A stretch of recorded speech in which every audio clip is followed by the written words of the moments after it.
अच्छा जी, हम कोलिथियासिस कर रहे थे। कोलिथियासिस का मतलब ये है कि गॉल स्टोन है बन गए हैं, मतलब गॉल ब्लैडर है। ये वाला गॉल ब्लैडर मैंने आपको दिखाया था ना, इसके अंदर अब स्टोन बन गए हैं। तो वो स्टोन क्यों बनेंगे, इसको समझने के लिए आपको बाइल के पहले कंपोनेंट्स का पता होना चाहिए कि बाइल किन चीज़ों से मिलकर बनता है ना।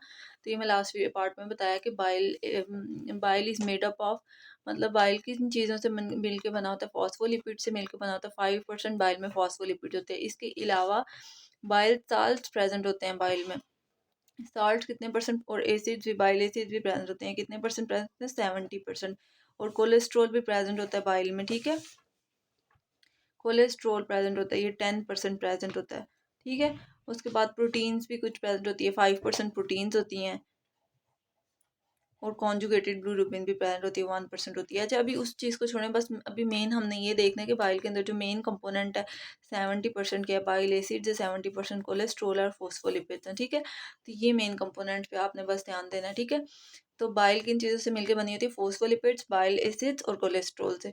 अच्छा, अब आपको पता है कि बाइल बनती तो लीवर से है, लेकिन उसने आके स्टोर गॉल ब्लैडर में होना होता है। तो जब गॉल ब्लैडर उसको अपने ज़्यादा देर तक अंदर रखता है ना, तो गॉल ब्लैडर समझे कि स्टोरेज मतलब सिस्टम करता है बाइल के लिए ना। तो अगर अब ये बाइल स्टोन कैसे बनेंगे, सबसे पहले ये बात समझने वाली है। बाइल स्टोन कैसे बनेंगे कि बाइल है ना, जो आपको पता है ये जो कोलेस्ट्रोल होता है ये थोड़ा सॉलिड होता है, फैट से मिलके बना होता है कोलेस्ट्रोल। तो जो बाइल में जो कोलेस्ट्रॉल की सॉल्युबिलिटी है, मतलब समझे कि पानी में अगर किस चीज़ को मिलाना है जैसे, तो वो मतलब बाइल साल्ट्स कराएंगे और फॉस्फोलिपिड्स कराएंगे। अगर हमने बाइल में बिल्कुल कोलेस्ट्रॉल को मिक्स करना है ना, तो हम बाइल साल्ट की हेल्प से करेंगे और फॉस्फोलिपिड्स की हेल्प से करेंगे, ठीक है। तो अगर फॉस्फोलिपिड्स समझे अगर कम हो गए हैं या फिर बाइल साल्ट कम हो गया, तो कोलेस्ट्रोल सॉल्युबल हो सकेगा बाइल में, नहीं हो सकेगा। तो फिर ये क्या बना देगा, कोलेस्ट्रोल बना देगा, कोलेस्ट्रोल स्टोन बना देगा, ठीक है। और इसी तरह अगर कोलेस्ट्रोल बहुत ज़्यादा हो गया, ठीक है, और उसके मुकाबले में मतलब कोलेस्ट्रोल बहुत ज़्यादा सुपर सैचुरेटेड है वो साथ में, और उसके मुकाबले में उसकी निस्बत बाइल साल्ट कम हो गए हैं, और बाइल साल्ट कह रहे हैं कि हम कितने कोलेस्ट्रोल को सॉल्युबल करें, ये तो बहुत ज़्यादा हो गया। तो बाइल साल्ट कम हो गए हैं और फॉस्फोलिपिड्स कम हो गए हैं, तो फिर भी कोलेस्ट्रॉल बना देगा स्टोन्स, ठीक है।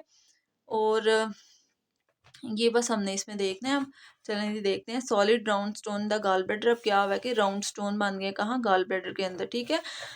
Due to precipitation of cholesterol, अब कोलेस्ट्रोल प्रेसिपिटेट कर गया वहाँ बाइल के अंदर था जो, तो उसकी वजह से कोलेस्ट्रोल स्टोन बन गए। या फिर बिलीरुबिन, मैंने बताया ना आपको, बिलीरुबिन भी कंपोनेंट है, 1% बिलीरुबिन भी प्रेजेंट होता है बाइल में, ठीक है। तो यहाँ तो 1% बिलीरुबिन डिपॉजिट कर गया है। देखें, अब इन्होंने मेन यहाँ बात ये बताई हुई है कि कोलेस्ट्रॉल के स्टोन है ना, वो दो टाइप्स, सॉरी गॉल ब्लैडर के स्टोन है वो दो टाइप्स के होते हैं, एक कोलेस्ट्रॉल स्टोन और एक बिलीरुबिन स्टोन, ठीक है। कोलेस्ट्रॉल स्टोन आपने याद रखना है हमेशा येलो कलर का होता है, जबकि ब्लू रिबन स्टोन होता है ना वो हमेशा पिगमेंटेड होता है, मतलब ब्लैक कलर का होता है। क्योंकि आपको पता है जो बिलीरुबिन होती है वही हमारे स्टूल को भी कलर देती है, ब्राउन कलर बिलीरुबिन की वजह से ही आता है। और इसके अलावा हमारे यूरिन का भी कलर बिलीरुबिन में यूरोबिलिनोजिन होती है, उसकी वजह से येलो होता है,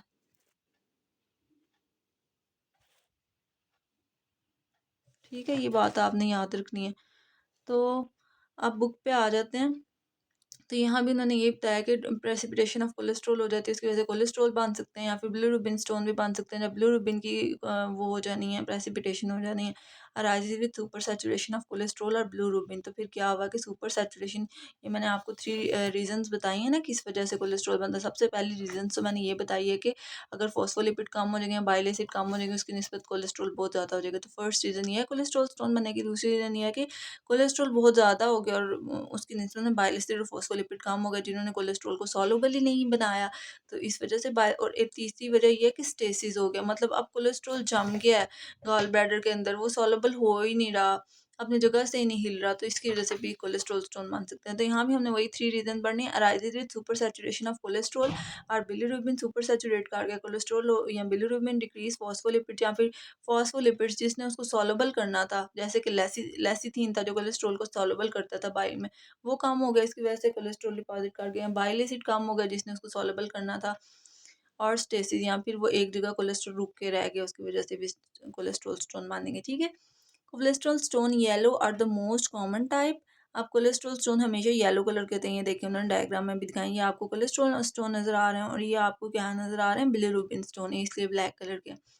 अच्छा, cholesterol stone are the most common type है 90% स्पेशली इन द वेस्ट। और कोलेस्ट्रॉल स्टोन ज़्यादातर गाल स्टोन में हमेशा कोलेस्ट्रॉल स्टोन ही 90% केसेस में होते हैं। यूजली ट्रांसलूसेंट, ट्रांसलूसेंट का मतलब ये है कि आप इनको देख नहीं सकते एक्सरे पे, ठीक है, तो इसलिए क्या आएंगे, ट्रांसलूसेंट होंगे। 10% आर रेडियो पैक, लेकिन अगर इन कोलेस्ट्रॉल स्टोन के साथ कैल्शियम भी आकर डिपॉजिट कर गया ना, तो फिर 10% केसेस में कैल्शियम भी साथ आके डिपॉजिट कर देता है, तो इसलिए 10% are radiopaque due to associated calcium, ठीक है। Risk factor include 40s oestrogen. अब इसका रिस्क फैक्टर क्या है, ज़्यादातर ये फीमेल्स को होता है जो 40s की एज में होते हैं, क्योंकि उनके अंदर एस्ट्रोजन की प्रोडक्शन बहुत ज़्यादा हो जाती है और इसकी वजह से उनके बॉडी फैट ज़्यादा हो जाते हैं। तो फिर female gender obesity, multiple pregnancy and oral contraceptive pill, oral contraceptive pills जब लेती हैं प्रेग्नेंट होने के लिए, तो उसके अंदर भी एस्ट्रोजन होता है ना, तो एस्ट्रोजन की वजह से भी मतलब फिर ये कोलेस्ट्रॉल स्टोन बन जाता है। Clofibrate and native American ethnicity, Crohn's disease and cirrhosis. Crohn's disease की भी हमने कॉम्प्लिकेशन यही पढ़ी थी कि इसमें गाल स्टोन बन जाते हैं। कोलोफिब्रेट मतलब कोलोफिब्रेट ऐसी ड्रग होती हैं जो कोलेस्ट्रॉल को कम करती हैं, ठीक है। अब जब हमने कोलेस्ट्रॉल को कम करने वाली ड्रग्स देंगे तो उसकी वजह से भी कोलिथिएसिस हो जाएगा, गाल स्टोन बन जाएंगे, ठीक है। और नेटिव अमेरिकन एथनिसिटी, ये ज़्यादातर अमेरिकन में देखा जाता है। और सिरोसिस होता है, और लीवर सिरोसिस में जाहिर सी बात है कि बाइल सारा डिपॉजिट गाल ब्लैडर में काट जाएगा और वो सही तरह कोलेस्ट्रॉल अब्जॉर्ब नहीं हो पाएगा बॉडी से, इसलिए, ठीक है। आगे हम बिलीरुबिन स्टोन पढ़ते हैं। बिलीरुबिन स्टोन पिगमेंटेड होते हैं, एक तो ब्लैक कलर के होते हैं, are compose of bilirubin, bilirubin से बने होते हैं। यूजली रेडियो पैक, ज़्यादातर रेडियो पैक होते हैं, मतलब कि एक्सरे पे देखे जाते हैं। Risk factor include, risk factor के एक्स्ट्रा वैस्कुलर हिमोलिसिस। अच्छा, एक्स्ट्रा वैस्कुलर हिमोलिसिस इसे कहते हैं कि अगर स्प्लीन में आरबीसीज की डिस्ट्रक्शन होने लग रही है बहुत ज़्यादा, तो उसको एक्स्ट्रा वैस्कुलर हिमोलिसिस कहते हैं। तो आप लोगों को पता है कि आरबीसीज की जब डिस्ट्रक्शन होती है तो इसका हीम पार्ट होता है, वो प्रोटोपोर्फिरिन रिंग बनाता है ना, तो प्रोटोपोर्फिरिन रिंग जब टूट जाता है तो वो क्या बनाता है, बिलीरुबिन बनाता है। तो एक्स्ट्रा वैस्कुलर हिमोलिसिस होगी, एक मिनट मैं ज़्यादा एक्सप्लेन कर देती हूँ। देखिए आप आरबीसी है सोचें, तो वो किससे बना होता है, हीमोग्लोबिन से बना होता है, ठीक है। अब ग्लोबिन तो हो गई ना प्रोटीन, इसको हम साइड पे कर देते हैं। हीम जब टूटती है तो वो आयरन में टूटती है और प्रोटोपोर्फायरिन रिंग्स में टूटती है, ठीक है, प्रोटोपोर्फायरिन। अच्छा, अब प्रोटोपोर्फायरिन रिंग ने अगर टूटना है तो इसने ब्लू रूबिन में कन्वर्ट हो जाना, ठीक है। अब ब्लू रूबिन जो होगी, तो अगर एक्स्ट्रा वैस्कुलर हिमोलिसिस होगी तो ब्लू रिबन ज़्यादा होगी ना, मतलब आरबीसीज टूटेगा तो इनडायरेक्टली ब्लू रिबन ज़्यादा हो रही है, तो ये यहाँ बताया हुआ है। Risk factor include extra vascular haemolysis, increase blue ribbon in the bile and biliary track infection. तो ब्लू रिबन ज़्यादा हो जाएगी बाइल में, तो फिर वो डिपॉजिट कर जाएगी एक जगह, तो उसकी वजह से बिलियरी ट्रैक इन्फेक्शन हो जाएगी, जैसे कि E coli, ascaris lumbricoides, clonorchis sinensis. Ascaris lumbricoides is the most common round worm that infect 25%, ये बड़ा इंपॉर्टेंट है ascaris lumbricoides. Most common round worm है जो 25% ऑफ वर्ल्ड पॉपुलेशन को इफेक्ट करते हैं, especially in the area with poor sanitation, faecal oral transmissions. जहाँ faecal oral transmission हो जिन एरियाज में, जो खासतौर पे जो गरीब गरीब इलाके होते हैं उनके अंदर ये ज़्यादा होता है। इनफैक्ट द बिलियरी ट्रैक, अब इसने क्या करना है, बिलियरी ट्रैक को इन्फेक्ट कर देना है, increase the risk of the गाल स्टोन, और फिर गाल स्टोन के रिस्क इंक्रीज कर देंगे। अब clonorchis sinensis is an endemic in the China, Korea and the Vietnam. Chinese liver fluke infect the biliary tract, अभी यहाँ से भी बिलियरी ट्रैक इन्फेक्ट करेगा ये भी, और उसकी वजह से गाल स्टोन ज़्यादा हो जाएंगे। बिलियरी ट्रैक इन्फेक्ट करेगा, गाल स्टोन ज़्यादा हो जाएंगे, ठीक है। Increase the risk of the gallstone, cholangitis and cholangiocarcinoma. Cholangitis का मतलब है कि इन्फ्लेमेशन ऑफ गाल ब्लैडर, तो फिर क्या हो जाएगी, gallstone की वजह से कोलेंजाइटिस भी हो जाएगा और कोलेंजियोसार्कोमा भी हो जाएगा। कोलेंजियोसार्कोमा का मतलब कि गाल ब्लैडर के अंदर जो कैंसर हो जाता है, ठीक है। gallstone are usually asymptomatic, gallstone वैसे तो एसिम्टोमेटिक होते हैं, कॉम्प्लिकेशन लेकिन इसके राइज करते हैं। बिलियरी कॉलिक, बिलियरी कॉलिक का मतलब है राइट अपर क्वाड्रेंट में पेशेंट को पेन होगी। Acute and chronic cholecystitis, acute and chronic cholecystitis का मतलब ये है कि गाल ब्लैडर के अंदर इन्फ्लेमेशन हो जाएगी। असेंडिंग कोलेंजाइटिस, असेंडिंग कोलेंजाइटिस का मतलब है कि ये बिलियरी ट्रैक है ना, इसके अंदर भी इन्फ्लेमेशन हो जाएगी, ठीक है। गालस्टोन इलियस, गालस्टोन इलियस भी हो जाएगा एंड गाल ब्लैडर कैंसर, ठीक है जी। अब हम आगे बिलियरी कोलिक पढ़ेंगे। मैंने आपको बताया वैक्सिंग एंड वेनिंग पेन, जैसे वैक्सिंग करते हैं तो अचानक दर्द होती है, फिर वो बैठ जाती है ना, वैसे कि इसमें पेन होगी जैसे वैक्स करने के दौरान होती है, ठीक है। तो वैक्सिंग एंड वेनिंग पेन होती है, राइट अपर क्वाड्रेंट में पेन होती है due to gall bladder contraction against the stone lodge in the cystic duct. अच्छा अब देखें, अगर यहाँ स्टोन बना हुआ है गॉल ब्लैडर में, गॉल ब्लैडर में यहाँ स्टोन बना हुआ है, तो फिर क्या होगा, फिर क्या होगा, गॉल ब्लैडर कॉन्ट्रैक्ट करने की कोशिश करेगा ना, मतलब उसने तो अपनी बाइल निकालने की कोशिश करनी है, तो वो कॉन्ट्रैक्ट करेगा ज़ोर से। जब वो ज़ोर से कॉन्ट्रैक्ट करेगा तो फिर क्या होगा, हमें वैक्सिंग एंड वेनिंग पेन होगी, ठीक है। इसमें यही बताया हुआ, गॉल ब्लैडर अपना स्टोन आगे करने की कोशिश करेगा, उसके इसलिए वो कॉन्ट्रैक्ट करेगा और इस कॉन्ट्रैक्शन की वजह से हमें दर्द होगी। सिम्टम्स तब भी इसके रिलीफ होंगे जब स्टोन आगे चला जाएगा, ठीक है। तो due to gall bladder contraction against the stone lodge in the cystic duct यही थी ना, मैंने आपको बताई भी थी। तो इसके अंदर स्टोन लॉज है, तो वो उसको कॉन्ट्रैक्ट करने के लिए गॉल ब्लैडर आगे भेजने के लिए गॉल ब्लैडर कॉन्ट्रैक्ट करेगा, तो उसमें हमें दर्द होंगे। Symptoms are relieve the stone passes, symptom तब भी रिलीव करेंगे जब स्टोन पास गुजर जाएगा वहाँ से सिस्टिक डक्ट से और वह नीचे पैंक्रियाटिक डक्ट में आ जाएगा, ठीक है। कॉमन बाइल डक्ट ऑब्स्ट्रक्शन में रिजल्ट इन एक्यूट पैंक्रियाटाइटिस और ऑब्स्ट्रक्टिव जॉन्डिस। अच्छा अब कॉमन बाइल डक्ट से अब देखें, अगर कॉमन बाइल डक्ट की ऑब्स्ट्रक्शन हुई है, समझे ये स्टोन है यहाँ आ गया, इसने यहाँ की ऑब्स्ट्रक्शन करा दी है, तो फिर क्या होगा, ये स्टोन ऐसे नीचे आएगा, नीचे आगे ये स्टोन आगे पैंक्रियाज में अगर डिपॉजिट कर गया तो पैंक्रियाटाइटिस हो जाएगा ना। ये वाला सारे पैंक्रियाज को अपनी सिक्रीशन जहाँ ड्यूडिनम में भेजनी थी वो नहीं भेज पाएंगे, तो इसलिए यहाँ इन्फेक्शन हो जाएगा। और उसके अलावा ऑब्स्ट्रक्टिव जॉन्डिस भी हो जाएगा, समझे कि अगर यहाँ आपका स्टोन डिपॉजिट किया हुआ है, ठीक है, तो लीवर्स भी अपनी सिक्रीशन यहाँ नहीं ना भेज पाएगा, तो लीवर की जो सिक्रीशन होंगी वो वापस चल जाएंगी। और आपको पता है ये बाइल होती है और बाइल में बिलिरुबिन होती है, तो फिर वो वापस गैप जंक्शन के थ्रू ब्लड में चल जाएंगी, और जब ब्लड में जाएंगी तो क्या होगा, जॉन्डिस हो जाएगा हमें।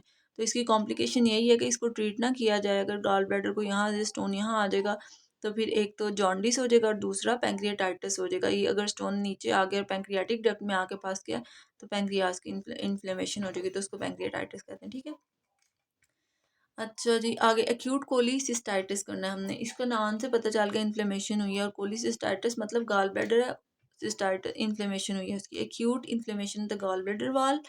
अच्छा अब गॉल ब्लैडर वॉल की इन्फ्लेमेशन हो गई और ये इन्फ्लेमेशन 4 सेंटीमीटर तक होती है, मतलब गॉल ब्लैडर 4 सेंटीमीटर तक मोटा हो जाता है उसकी wall. Impacted stone in the cystic duct result in dilatation with the pressure ischemia, bacterial overgrowth and inflammation. अच्छा आप सोचें यहाँ कि आपकी सिस्टिक डक्ट है, ये वाली जो सिस्टिक डक्ट मैंने आपको बताई थी, उसके अंदर अगर आपका स्टोन लॉज कर गया तो फिर क्या होगा, एक तो ये डायलेट कर जाएगा गॉल ब्लैडर और इस्कीमिया हो जाएगा, ठीक है। जब वो डायलेट करेगा तो जो यहाँ ब्लड वेसल्स उसको सप्लाई कर रही हैं गॉल ब्लैडर को, जो ब्लड वेसल सप्लाई कर रही हैं तो उनके ऊपर भी तो प्रेशर लगेगा ना, तो ब्लड वेसल मतलब उन पे प्रेशर लगेगा और वो सप्लाई नहीं कर पाएंगी ब्लड, जाहिर सी बात है, क्योंकि वो तंग हो जाएंगी ना, तो उसकी वजह से स्कीमिया भी हो जाएगा। और बैक्टीरियल ओवरग्रोथ, जाहिर सी बात है एक जगह में ब्लड आ ही नहीं रहा तो बैक्टीरिया तो वहाँ ग्रो करेगा, तो बैक्टीरियल ओवरग्रोथ भी हो जाएगी इसकी वजह से, ठीक है जी। अब इम्पैक्टेड जोन प्रेशर और फिर इन्फ्लेमेशन तो होगी, present with the right upper quadrant pen. अब इसमें भी पेशेंट को राइट अपर क्वाड्रेंट पेन में दर्द होगी, often radiation to right scapula, ये आपने पॉइंट ज़रूर याद रखना है, ये पेन राइट स्कैपुला तक जाएगी। और fever with WBCs count increase, जाहिर सी बात है इन्फेक्शन हुआ तो WBCs न्यूट्रोफिल्स इंक्रीज करेंगे, नॉजिया होगी, वॉमिटिंग होगी और सीरम अल्कलाइन फॉस्फेट इंक्रीज करेगा। अच्छा सीरम अल्कलाइन फॉस्फेट क्यों डिक्रीज इंक्रीज करेगा, जब भी कोई डक्ट का डैमेज होगा ना तो आपने याद रखना कि डक्ट के जो एंडोथीलियल सेल्स होते हैं ना उनके अंदर अल्कलाइन फॉस्फेट होता है, ठीक है। अब यहाँ सिस्टिक डक्ट के यहाँ आके स्टोन लॉज हुआ है, तो यहाँ डक्ट का डैमेज हो रहा है ना, तो यहाँ से अल्कलाइन फॉस्फेट निकल रहे हैं और वो ब्लड में जा रहे हैं। जब अल्कलाइन फॉस्फेट, जाहिर सी बात है एंडोथीलियल सेल में डक्ट की अल्कलाइन फॉस्फेट है तो फिर उनका लेवल तो राइज करेगा, तो अल्कलाइन फॉस्फेट का लेवल राइज कर देगा from duct damage, risk of rupture if left untreated. अब ये गॉल ब्लैडर फट भी सकता है, जाहिर सी बात है यहाँ स्टोन है तो ये फट भी जाएगा अगर इसको ट्रीट ना किया जाए। Chronic cholecystitis, chronic inflammation of the gall bladder, ठीक है, ड्यू टू केमिकल इरिटेशन। अब ये क्यों क्रोनिक इन्फ्लेमेशन हुई है, यहाँ तो हमने एक्यूट कोलिसिस्टाइटिस को सही तरह से ट्रीट नहीं किया, उसकी ट्रीटमेंट ही नहीं ली हमने। यहाँ फिर बहुत देर से एक स्टोन था जो कि गॉल ब्लैडर में सिस्टिक डक्ट में फंसा हुआ था, हमने उसको निकालने की कोशिश ही नहीं की, ठीक है। तो ये है इसकी दो main, due to chemical irritation from the long standing cholelithiasis, cholelithiasis मतलब गॉल ब्लैडर में स्टोन है वो लॉन्ग स्टैंडिंग है, तो उसकी वजह से केमिकल डैमेज भी हो रहा है सारा, ठीक है। और विद और without super import bouts of acute cholecystitis, अच्छा और साथ में उसको एक्यूट कोलिसिस्टाइटिस के बार बार वो भी आ रहे हैं, ठीक है। Characterised by herniation the gall bladder mucosa into muscular wall, Rokitansky Aschoff sinuses. अब ये क्या है, देखें, अब गॉल ब्लैडर है ना जो, उसकी म्यूकोजल वॉल जब इतना डैमेज हो गया, इतना डैमेज हो गया, जो गॉल ब्लैडर की म्यूकोजल वॉल है ना वो मसल वॉल में घुस जाएगी, ठीक है। तो इसको हम कहते हैं रोकित सैंकी एस्टोफ साइनस। इसको ये उन्होंने डायग्राम में भी दिखाया हुआ, देखें। अब ये पर्पल वाली है ना, जो ऊपर वाली पर्पल वाली आपको नजर आ रही है, ये म्यूकोजा है सारी, ठीक है। और ये जो पिंक वाली है ना नीचे, मस्कुलैरिस है। तो अब ये देखें पर्पल वाली, ये सारी म्यूकोजा थी ना, लेकिन अब ये देखें मस्कुलैरिस में चली गई है सारी। ये जो आपको ये जो नजर आ रही है पर्पल पर्पल लाइनिंग, ये म्यूकोजा है जो कि मस्कुलैरिस में चली गई हुई है, ठीक है। तो इसको कहते हैं रोकी नेस्की एस्टोफसाइनस, ठीक है जी। प्रेजेंट विद वैग राइट अपर क्वाड्रेंट पेन। वैग राइट अपर क्वाड्रेंट मतलब हमें एक स्पेसिफिक जगह नहीं पता चलेगी कि यहाँ ही पेन है, पेशेंट बस कहेगा मुझे ये सारे इलाके में दर्द है। तो वो स्पेशली आफ्टर ईटिंग, खासतौर पे जब बंदा खाना खाएगा उसके बाद तो ये दर्द होगी। Porcelain gall bladder is a late complication. अच्छा, अब इसमें इतना ज़्यादा गॉल ब्लैडर डैमेज हो गया कि गॉल ब्लैडर में हमें लग रहा है जैसे सुराख सुराख हो गए हैं, ठीक है। तो और वो वाइट कलर का हो गया, तो पोर्सिलिन और वो इस साइज में भी बहुत ज़्यादा इंक्रीज कर गया, तो ये इसकी लेट कॉम्प्लिकेशन है। इसके बाद तो मतलब फाइब्रोसिस ही हो जाता है, डिस्ट्रॉफिक कैल्सिफिकेशन हो जाती है। ये देखें उन्होंने पोर्सिलिन गॉल ब्लैडर हमें डायग्राम में दिखाया, गॉल ब्लैडर का साइज देखें कितना इंक्रीज कर गया, सारा वो वाइट टिश्यू हुआ, ठीक है। Shrunken hard gall bladder due to a chronic inflammation fibrosis. अब क्या होगा पोर्सिलिन गॉल ब्लैडर में, जो गॉल ब्लैडर है वो श्रंकन हो जाएगा, हार्ड गॉल ब्लैडर हो जाएगा ड्यू टू क्रोनिक इन्फ्लेमेशन, क्योंकि क्रोनिक इन्फ्लेमेशन हुई है, जब क्रोनिक इन्फ्लेमेशन होगा फाइब्रोसिस होगा और वहाँ कैल्शियम आकर डिपॉजिट कर जाएगा, उसको कहते हैं डिस्ट्रॉफिक कैल्सिफिकेशन। अच्छा, इंक्रीज रिस्क फॉर कार्सिनोमा। तो अब पोर्सिलिन गॉल ब्लैडर जब भी होगा तो कार्सिनोमा का रिस्क बहुत ज़्यादा इंक्रीज कर देगा। Treatment is cholecystectomy. अब इसका एक ही ट्रीटमेंट है कि गॉल ब्लैडर को निकाल दिया जाए, specially porcelain gall bladder is present. अगर पोर्सिलिन गॉल ब्लैडर प्रेजेंट है तो फिर तो हमें गॉल ब्लैडर को निकालना ही पड़ेगा, इससे पहले कि वो कार्सिनोमा में कन्वर्ट हो, ठीक है। अब पढ़ते हैं हमने असेंडिंग कोलेंजाइटिस। कोलेंजाइटिस का मतलब है कि जो बिलियरी डक्ट्स है, ये जो बिलियरी डक्ट्स है, ये वाली सारी बिलियरी डक्ट बिलियरी ट्री है, तो इसके अंदर अगर हमें इन्फेक्शन हो गया तो इसको कहते हैं कोलेंजाइटिस। असेंडिंग कोलेंजाइटिस इसको क्यों कहते हैं, क्योंकि ये ड्यूडिनम से कोई अगर बैक्टीरिया वगैरह, आपको पता है ना इंटेरिक फ्लोरा होते हैं, उसमें इंटेरिक बैक्टीरिया होते हैं, ठीक है। तो अगर वो यहाँ से ट्रैवल करते करते एम्पुला ऑफ वाटर से पेंक्रियाटिक डक्ट में गए हैं, ऊपर से कॉमन बाइल डक्ट में गए हैं, कॉमन बाइल डक्ट से यहाँ जाके उन्होंने कुछ डैमेज करा दिया, यहाँ डक्ट सिस्टम में कहीं भी डैमेज करा दिया, तो फिर इसको असेंडिंग कोलेंजाइटिस कहते हैं। मतलब कि असेंड किए हैं ना बैक्टीरिया ऊपर की तरफ, तो ये असेंडिंग कोलेंजाइटिस है। Bacteria infection the bile duct usually due to ascending infection with enteric gram negative bacteria. अब इंटेरिक फ्लोरा में ज़्यादातर ग्राम नेगेटिव बैक्टीरिया होती है, उनका इन्फेक्शन हो जाता है, फिर ये होता है। प्रेजेंट है सेप्सिस। सेप्सिस का मतलब है कि उस जगह पे पस वगैरह हो जाएगी, हाई फीवर होगा, फिर उस वजह से चिल्स होंगी, जॉन्डिस होगा। जाहिर सी बात है जॉन्डिस क्यों होगा, वही यहाँ सारी अब्सेस इन सारी एक्यूमुलेट हुई हुई है ना, तो यहाँ से जो ब्लड होगा, यहाँ से जो बाइल होगी वो वापस रिगर्जिटेट करेगी और वो वापस ब्लड में चली जाएगी और उसमें बिलिरुबिन होगा और वो जॉन्डिस क्रॉस करा देगी, ठीक है।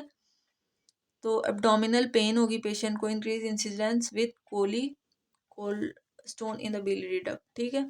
अब कोलिडोको कोलिथिएसिस।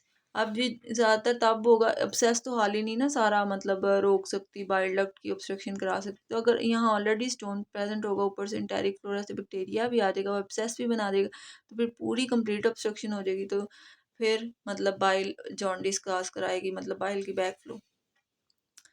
अच्छा जी, अब gallstone ileus. Gallstone enters and obstruct the small bowel. अब गालस्टोन है ना, पहले हमने पैंक्रियाटाइटिस में पढ़ा था कि गालस्टोन यहाँ से आया और उसने पैंक्रियाटिक डक्ट में आकर डिपॉजिट कर दिया और यहाँ इसने पैंक्रियाटाइटिस करा दिया, मतलब अब पैंक्रियाज की अब उसने सिक्रीशंस को बाहर ही नहीं निकलने दिया, एंजाइम्स वगैरह को। लेकिन अब ये है कि गालस्टोन आया, वो यहाँ से आके ड्यूडिनम में चला गया, ठीक है। अब ड्यूडिनम में जाएगा तो क्या कराएगा, गालस्टोन इलियस कराएगा। और उसने क्या कराया, स्मॉल बाउल, वो इतना बड़ा गालस्टोन था कि उसने स्मॉल बाउल की सारी ऑब्स्ट्रक्शन ही करा दी, ठीक है, due to cholecystitis with fistula formation between gall bladder and small bowel. अच्छा, अब देखें ये क्यों हुआ, क्योंकि कोलिसिस्टाइटिस था, मतलब गॉल ब्लैडर की इन्फ्लेमेशन थी। जब गॉल ब्लैडर की इन्फ्लेमेशन हो जाएगी तो गॉल ब्लैडर बहुत ज़्यादा साइज में इंक्रीज कर जाएगा ना, समझिए गॉल ब्लैडर है तो वो बहुत ज़्यादा साइज में इंक्रीज कर जाएगा, तो फिस्टुलाज भी बना देगा, ठीक है। अब फिस्टुलाज जो होंगे ना वो ड्यूडिनम से जाके मिल जाएंगे, क्योंकि ड्यूडिनम, तो फिर इस वजह से भी हो सकता है। ठीक है। और इसको ही कहते हैं गॉलस्टोन इलियस, मतलब फिस्टुला बने हैं गॉल ब्लैडर में और जाकर ड्यूडिनम से मिल गए और ड्यूडिनम में पहले ही स्टोन डिपॉजिट हुआ हुआ था, उसकी वजह से ड्यूडिनम की भी इन्फ्लेमेशन हुई हुई है और वहाँ से फिस्टुला गॉल ब्लैडर की भी इन्फ्लेमेशन हुई है, तो ये दोनों मिल गए, इसको गॉलस्टोन इलियस कहते हैं। ठीक है। Gallbladder carcinoma, adenocarcinoma arises from glandular epithelium that lines the gallbladder wall। अच्छा जी, अब एडिनोकार्सिनोमा का मतलब तो आपको पता है ना, कि मतलब जो ग्लैंड से अराइज करता है कार्सिनोमा। तो अब ग्लैंडुलर एपिथेलियम, गॉल ब्लैडर भी एक ग्लैंड है, उसके एपिथेलियम से जो कार्सिनोमा अराइज करेगा उसको एडिनोकार्सिनोमा कहेंगे, जो कि लाइन कर रहा होगा गॉल ब्लैडर वाल को। Gallstone are the more specific major risk factor. अब इसका मेजर रिस्क फैक्टर यही है कि गॉलस्टोन बने होंगे, उसकी वजह से गॉल ब्लैडर कार्सिनोमा बन जाएगा, डिस्प्लेशिया हो जाएगा गॉल ब्लैडर के एंडोथेलियल सेल का, specially when complicated by porcelain gall bladder. खास तौर पे जब पोर्सिलिन गॉल ब्लैडर होगा उसके बाद तो गॉल ब्लैडर कार्सिनोमा के चांसेस बहुत ज़्यादा हो जाते हैं। ठीक है। Classically present as cholecystitis in elderly women. तो पेशेंट कैसे प्रेजेंट करता है कि उसको कोलिसिस्टाइटिस है, मतलब उसको गॉल ब्लैडर की इन्फ्लेमेशन हुई होती है। अगर आपके पास एक बूढ़ी औरत आए और उसको गॉल ब्लैडर की इन्फ्लेमेशन हुई हो, तो आपको पता लग जाना चाहिए कि इसको गॉल ब्लैडर कार्सिनोमा है। ठीक है। और इसका पुअर प्रोग्नोसिस है, मतलब रिट्रीट मुश्किल से होता है। सही है। आई होप सो कि आपको इतनी समझ आई होगी। कोई भी मसला आप मुझसे कमेंट सेक्शन में पूछ सकते हैं। ओके जी, अल्लाह हाफिज़।